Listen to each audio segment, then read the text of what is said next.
Get this and get it straight. Crime is a sucker's road, and those who travel it wind up in the gut of the prison of the grave. This time, a wrestler on the skids, a quick-change artist in an alley, and a girl with an eye for angles all met destruction because 100,000 easy bucks caught them in a stranglehold which none of them wanted to break. From the pen of Raymond Chandler, outstanding author of crime fiction, comes his most famous character in The Adventures of Philip Marlowe.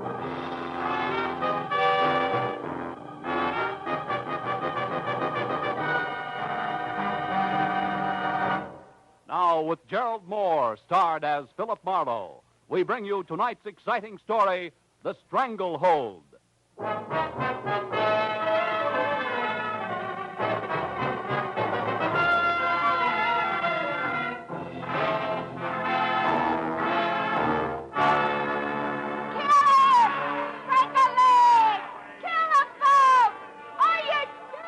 Sometimes men climb all over themselves for a purpose, sometimes for relaxation, and most times for no reason at all. Take professional wrestling. I watched from the ringside while two gargantuan hulks contorted their features in mock agony and bulged muscles at each other on a mat surrounded by tiers of onlookers, screaming through their half-chewed popcorn. While the fans, as usual, howled for blood, booed the decision, hooted the departing contestants, and waited for the next comic act, laughingly called the main event. I went again over the letter I'd received 2 hours ago by messenger from one Manny Faber. It had included a ringside ticket to L.A. Wrestling Arena, a check for $200, and the request that I catch as much as I could stomach of the match between John, better known as Peachy Keen, and Jules Caesar, the Emperor of Brooklyn. After which I was to come to Faber's house for instructions that involved John Keene plus $100,000 of Manny Faber's money. So I watched a little closer as something that looked like a Sherman tank in a toga and leather sandals crowned with an olive wreath lumbered into the ring and sneered at the crowd.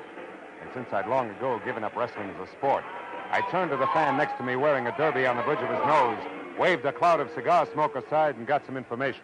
Oh, Caesar? You get your money's worth out of him, all right. Hey, what about this John Keene? How does he stack up? Ha! Peachy, you kidding? He's a bomb. Stinko. No show. Off. A blink down. Look, they're fixing the ring up for him now. Get this.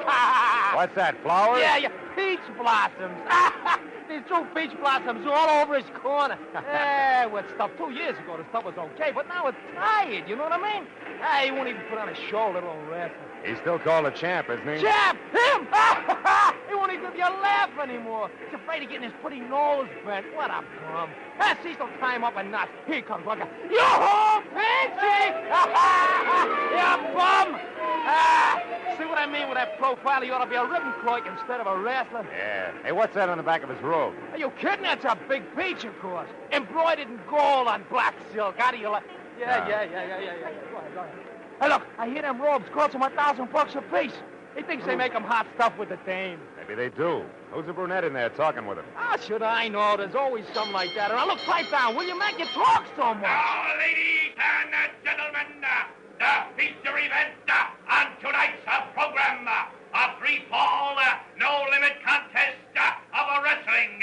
In this corner, at 278 pounds, the outstanding contender from the Atlantic Seaboard and Emperor of Brooklyn, Jules Caesar. Are you kidding? And in this corner, at 225 pounds, the undisputed champion of the Western Hemisphere, John Peachy Keen. As the match got underway and Peachy started out of his corner, the good-looking brunette shouted something at him that stopped him cold. He turned to glare at her, and Caesar slapped a hank on him that put Peachy flat on his back for fall number 1. 3 minutes later, with his head in a Gilligan, Peachy was well on his way to the mat again for fall number 2, which was enough for me, so I got up to leave. The brunette, I noticed, was leaving, too. And at the end of the exit tunnel, we came out side by side. You got a match? Huh? Oh, yeah, sure. Thank you. It's a mess, isn't it, huh? What's a mess? The way things are going inside there. Peachy ought to change his line of work, don't you think? Oh, what's it to you? A laugh so far. What's it to you? You said something to him that knocked him for a loop, baby. What was it? A personal matter. Oh, how personal? Oh, about like that. Thank you, and step down, Philip Marlowe. And you'd better step out, too, or I'll whistle for a gendarme. Nighty-night, Nosey. So saying, she flashed a couple of daggers at me from her snapping black eyes, spun on 4.5-inch red patent leather heel, and was gone. So I drove up to Hollywoodland and the house at 2000 Beechwood Drive, where I was to meet my client, Manny Faber. The house looked like a 2-room cottage from the street, but it ran for 3 stories down the backside of the hill. And all I did was touch the bell when the door flew open. You're Marlowe, am I right? Come on in, Marlowe. I'm Manny Faber, head of Faber Transcriptions Incorporated. Produce radio shows, you know. Yeah. So you saw him, eh? You saw that big, crooked, four-fleshing, stupid, mat-pounding mastodon that calls himself Johnny Peach Keen, huh? Yeah, I saw him. Yeah. Oh, have a chair. Oh, thanks. Well, what do you think? You just summed it up. What's that got to do with your $100,000, Mr. Faber? You haven't seen the late editions? No. They're full of it. Peachy Keen is suing me for 100 G's for slander. How can you slander a guy like Peachy? It's impossible. I know that, and you know it. But does a court of law know it? No. In fact, they're going to make it stick. No? How'd it happen? I'll tell you. A very sweet guy named Frank Gaynor. Yeah, I know him. A sports commentator. Yes, he's been doing 5 a week on my label and going big. But 3 days ago, what we've been expecting for months finally happened. Rest his soul. A week ticker. And just like that, he dropped dead on the street. Heart failure. Yeah, I read about it. Well, Frank always kept 5 broadcasts ahead, see? Made tape recordings in his own little studio. So I've been running his last 5 shows as a final tribute to him. Well, what happened? Yesterday, the whole 15 minutes of his broadcast was devoted to ripping apart John Peachy Keen. Here, listen. I've got the tape here on the machine. This is one part. A blight on the sports world. And furthermore, I have proof that Get John that? Peachy Keen has It's sold out murder. to the highest bidder in small-time gambling circles in his last 3 matches. Now, I know for a fact that he has become so blatant in his underhanded dealings that even as dubious a business as professional wrestling cannot stand the stink. And officials have threatened to bar him from the ring. Strong I can stuff. show beyond a doubt that John Peachy Keen has falsified medical reports to evade tough competition, and that he eventually... Yeah, it goes on like that, Marlowe. Some of it opinion, most of it fact. And it's the facts that my lawyers tell me I've got to find the proof for or be a dead duck. That's why I asked you to come up here. Oh, excuse me. This Sure. is probably Ruth, Frank's wife. Nice show people once. Oh, hello, Ruth. Come in, honey. Hello, Manny. I haven't been able to find a thing yet. I can't imagine where Frank got his information. Oh, Ruth, shake hands with Mr. Marlowe. He's the detective I told you about. Mrs. Gaynor, Marlowe. How do you do, Mr. Glad to know you, Marlowe? Mrs. Gaynor. Manny, here's the key to Frank's private studio at 6122 Sunset. It might be a good place for Mr. Marlowe to start. Yes, all his files and equipment are there. Frank didn't like to work at home or at my plant on the strip. Wanted his own private setup. We looked there, but maybe we missed something. Okay, I'll see what I can find. Oh, by the way, do either of you happen to know a good-looking brunette connected in some way with Peachy? No, but he's quite a ladies' man, I understand. Why, Marlowe? That's just a hunch. I saw him talking to one tonight, a fireball. May mean nothing. Well, I hope you'll be able to locate the proof of Frank's statements, Marlowe. We've got to find it for Frank. Also, it'll break my heart to pay $100,000 to a no-good meat heaver named Peachy Keen. I promised Faber I'd keep in touch and left. I found Gaynor's little recording studio tucked into the second-floor corner of a small office building on Sunset. Unlocked the heavy soundproof door and went in. The room had a busy, cluttered look, as though Gaynor himself had just stepped out. A row of filing cabinets and a desk sat along one wall, and opposite them was the glassed-in booth with the tape recorders and microphone by which the solitary sportscaster had canned his radio programs. I dug through the files and found a folder labeled John Keen that held only a sketchy history of the wrestler, some publicity pictures and a few clippings, one of which rated a long second look, because it was topped by a picture of the same brunette I'd seen at the ringside. It was captioned, Carla Bennett leaves for West Coast. I started to read the story when there was a sound at the door behind me and the lights went out. Don't move, Mighty. I'll kill you on the spot if you do. Up against that window, you make a perfect target, you know. But don't try anything cute. What do you want? A little more than I'm getting, it's what. I'm entitled to it, I am. The service is rendered, you might say. I can't help you, Buster. You've come to the wrong man. Oh, but not to the wrong place, huh, Mighty? So, first things first, like I always say. Turn around, Mighty. It's nice. Oh! Bartell getting it? Sleepy boy.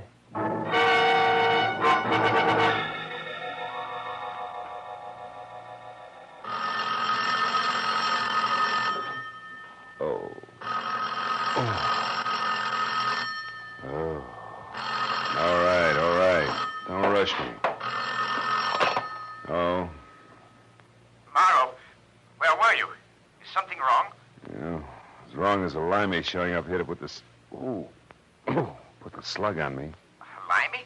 Yeah. Who was it? Why'd he slug you? Good questions, Faber.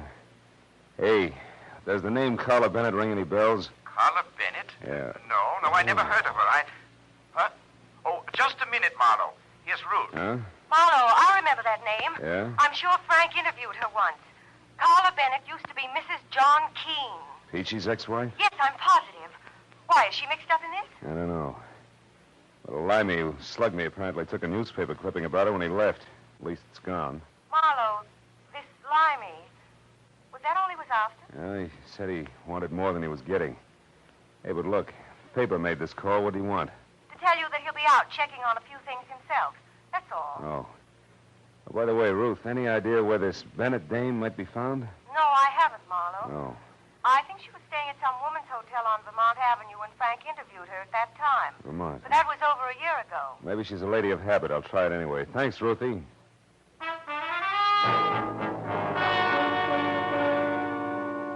There were 3 exclusively female hotels on Vermont. And the second one I called had a Carla Bennett registered. So I went out to my car and babied my aching head down Vermont to the Victoria Plaza ladies-only hotel. The lobby was done in ivory and pink with desk clerk to match, whom the nameplate tagged as Mr. Seymour Pratt. I started over but stopped when I spotted about an acre of peach-colored suede coat wrapped around John Peachy Keene himself, lumbering up the stairs at the back of the lobby. Mr. Pratt saw him at the same time and darted from behind the desk like an angry canary after a rhinoceros. Just a minute, you. This is a ladies' hotel. So what? I gotta see the one in 212. Not this way, you don't. Why, it's after midnight. If Miss Bennett wishes to come down to the lobby, that's her affair. But no men are allowed upstairs after 10 p.m. Okay. How can I get in touch with her? Use the house phone, naturally. Over there in that booth. I'll go right back to the board and plug you in. I'll be with you in just a moment, sir. Ducky, I'll wait. A call for you, Miss Bennett.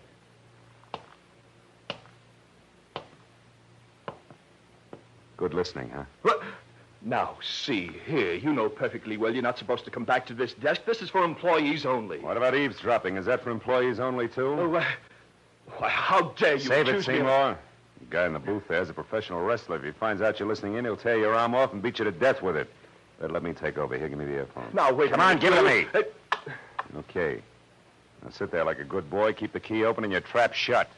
Was no surprise. Where are you now, John? In the lobby, in the phone booth. You better come down, Carla. No, really? John, Shut up. I'm tired. Will you call me No, tomorrow? wait a We'll minute. talk- What do you mean by that crack you made tonight when I was in the ring?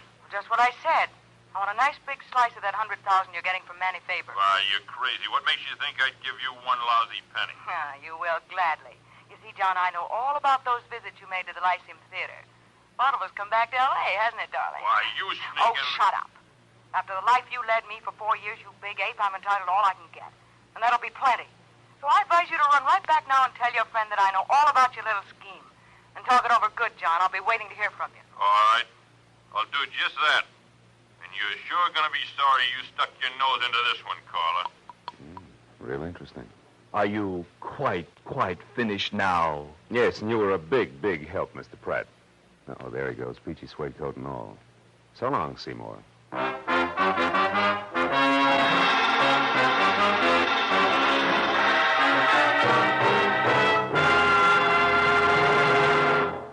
In just a moment, the second act of Philip Marlowe.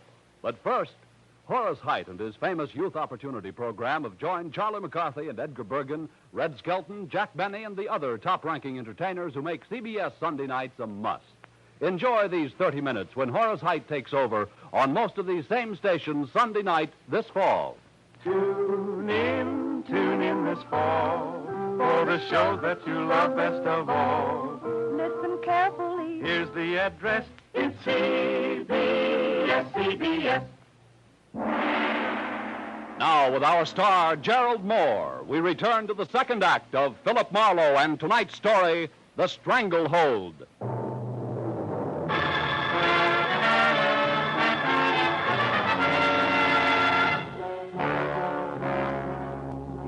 When Peachy Keen slammed out of the phone booth, he was burned to a crisp. He stomped out of the woman's hotel via the back door that opened onto the parking lot. And when I got there, it was already out of sight. I stopped in the shadows to figure out which way he'd gone, but skipped that as the back door opened again. This time it was Carla Bennett.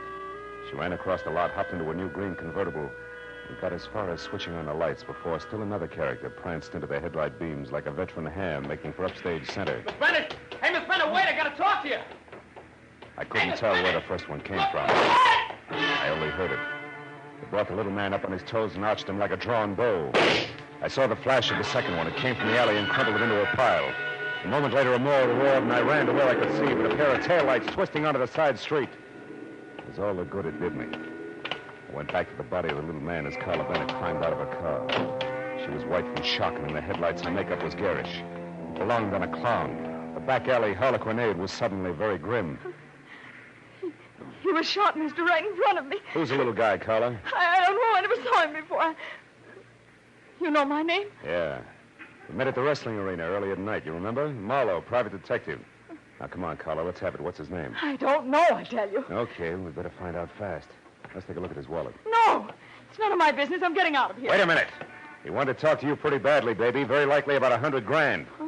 If I were you, I'd stick around. You've got awfully big ears, Mr. Marlowe. Yeah, better to hear phone conversations. What?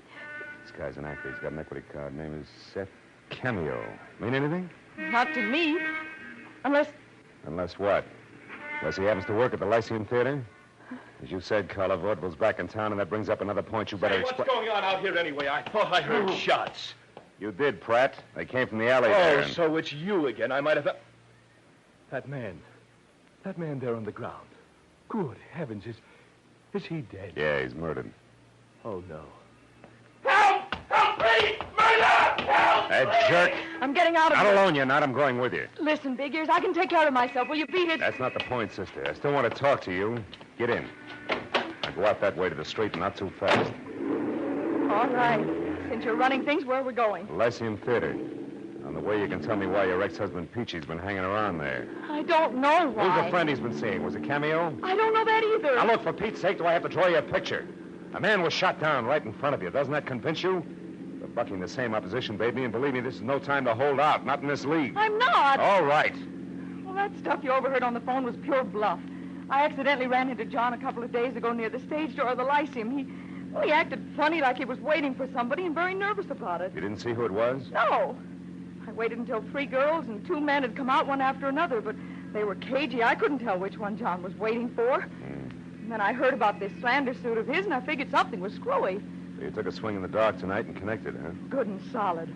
When I told him on the phone to go back to his friend, I knew he'd be just stupid enough to do it, and that's why I came out so fast. I wanted to follow him and find out who else was involved before I got in too far. You're already in too far, baby. You got more nerve than good sense, even for $100,000. You don't believe me? Ask Cameo.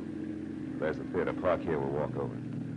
Look, tell me something, Big Ears. Suppose Seth Cameo did work here. What's it going to prove? All depends on what we find to go with it. He was killed to keep him from upsetting the apple cart. One way he could have done that would be to have proof of what Frank Gaynor said in his broadcast about Peachy. Sure, but fitting a vaudeville actor at the Lyceum into that slot doesn't make sense. No, but... Yeah, there it is. Cameo's placard. We were right. Yeah. Seth Cameo, the one-man all-star cast. See Lionel Barrymore, Betty Davis, Harry Drucker, Humphrey Bogart, James Cagney, and many others. And East End played in a split-second changes by the world's most versatile one-man cast. Seth Sure, he was a mimic. A guy like that would have dialects, lots of them. So maybe Seth Cameo was the boy who slugged me in Gaynor's studio. He was careful to turn out the light first, then he threw that limey jive at me to toss me off the track. And what's more, he... Uh-oh, we got company. Where? There's a little geezer over there. What are you doing there? Theater's closed. Last show's been over for hours. I know, you're the night watchman. That's right. Now, you better move along, kids. No loitering around theater. Just a minute, Pop. This Seth Cameo, does he have a limey number in his act? Why don't you come back tomorrow and ask him? Well, that's tougher than you think, mister. How about it? Does he do a limey? Limey? Well, now, let's see. Cockney, English. No, don't think so. Might have at one time, though. Been in the business for years. Good man, too. Best quick changer I ever seen. Has he got a scrapbook or something in his dressing room, do you know? Well, yes, he has. Got a box there with every bill he's ever played on in it. Most actors do. But the theater's all closed now, fella. Well, you've got a key, haven't you? Look, Pop, it's important. We got to find out right away. No, I'm sorry, sonny. Can't do it. Look, It's real important. Take a good look. Very important. $10. Uh-huh. Yeah. Oh, I guess it wouldn't do any harm if you just want to look.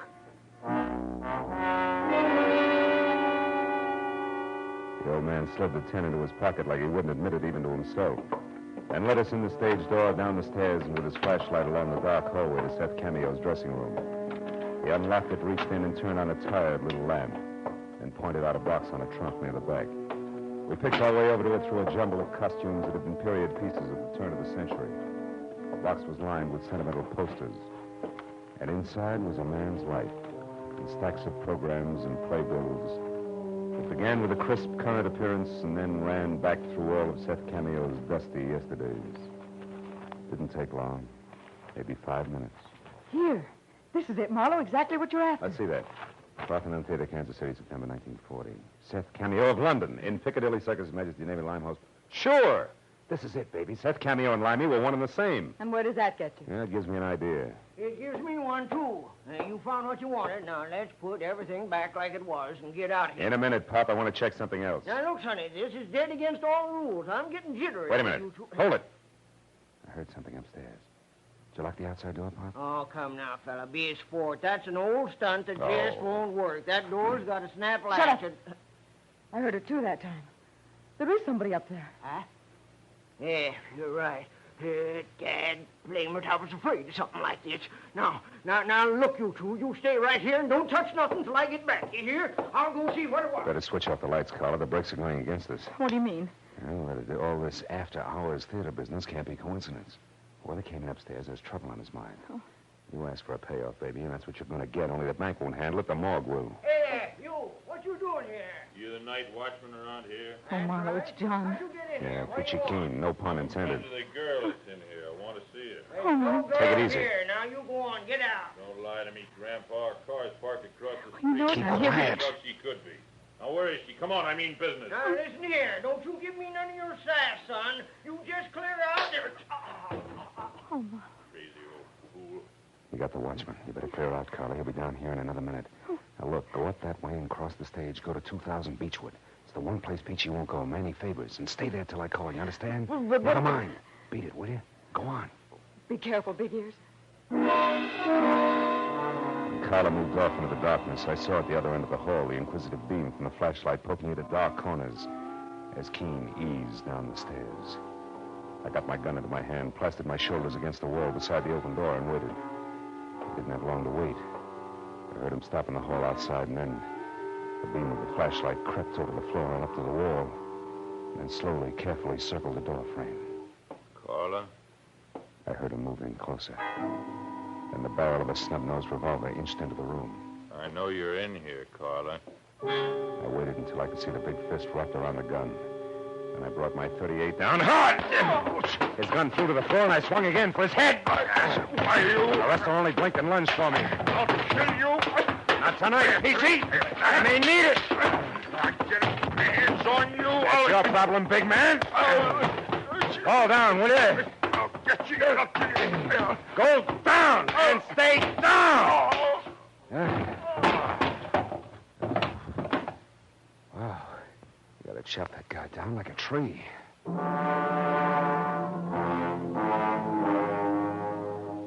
It had been short but vicious. And the one punch he'd landed had shaken me to my shoelaces. The wreckage of costumes, props, and a lifetime of old theater programs was scattered over the room like big moldy snowflakes in the crazy ankle-high glare from the still-burning flashlight. As I sagged down onto a trunk to catch my breath, I saw something that brought me right back to my feet again. An illustrated program from the King's Theater in Buffalo that gave me a new slant on the whole mess. It billed Seth Cameo as the man with 1,000 voices, the perfect mimic. And the act that had followed him for a 30-week run was a girl whose face I knew well. I ran out of the theater into the nearest cab stand where I sent one driver to get the police over to the theater, and with another, I headed for Manny Faber's place on Beechwood, and what I was positive would be another murder. When I got to the front door, I knew there was no need to hurry. It was all over. Come on in, Marlowe. I've got news for you. It was Carla with a gun in her hand. And on the floor in the corner, her face tight with pain, was Mrs. Ruth Gaynor, glaring hate up at me like a wounded panther. There she is, Marlowe. I recognized her as soon as I saw her. She's the one Peachy was waiting for outside the Lyceum Theater. They've been working together all this time to frame that slander suit against Faber. Yeah, I know. But I didn't expect to find you like this. What happened? She knew I recognized her and pulled this gun on me. One she used on Seth Cameo, no doubt, huh? Uh-huh. She was going to use it on me, too. But I was way ahead of her. She's only in love with John Peachy Keene, but I was married to him for 4 years, and you don't live with a professional wrestler that long without picking up a few tricks. They call you the weaker sex. What is it, Ruthie? Your elbow? Is it broken? Let me alone, you two-bit flatfoot. I'll call a doctor and get you fixed up. For one reason only, I don't even like to see a Black Widow spider suffer.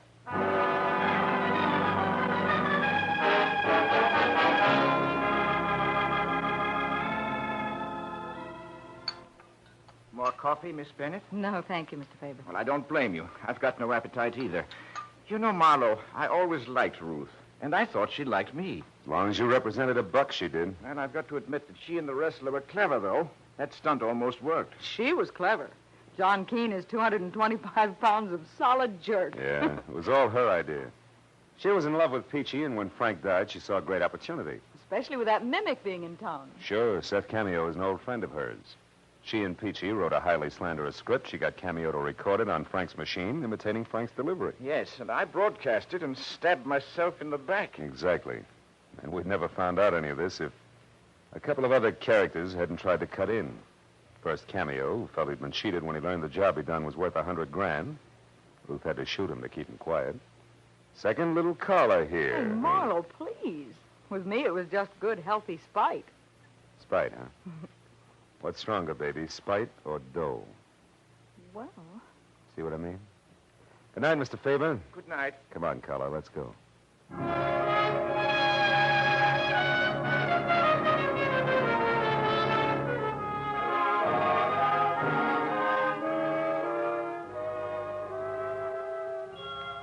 We didn't go home directly.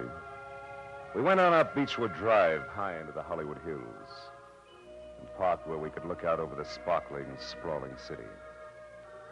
And then we talked about Carla, her life, relative values, the city below us, and the dark hills above. And then, as we watched the first faint glimmer of dawn rise in the east, we both realized something. Not original, not very complex, and certainly not sophisticated, but very gratifying. In the final analysis, the best things in life, we both agreed, are still free. Know what I mean?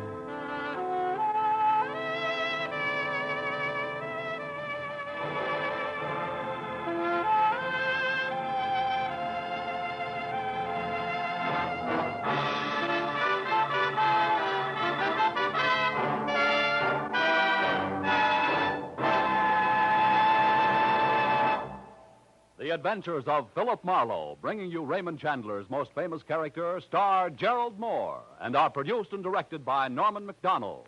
Script is by Robert Mitchell and Gene Levitt.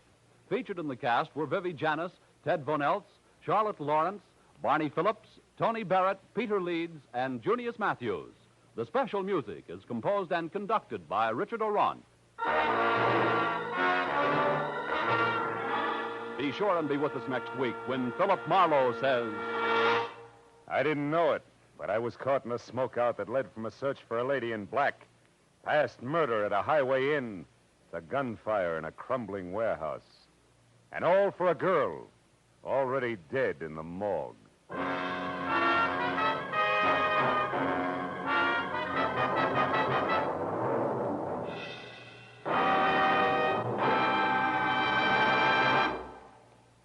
This fall, you hear them all on CBS.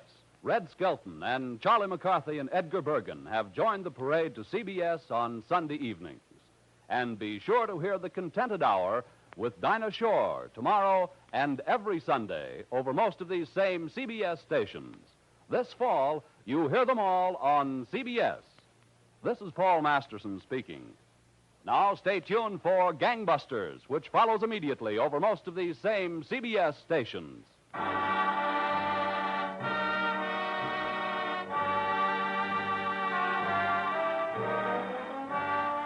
This is CBS, the Columbia Broadcasting System.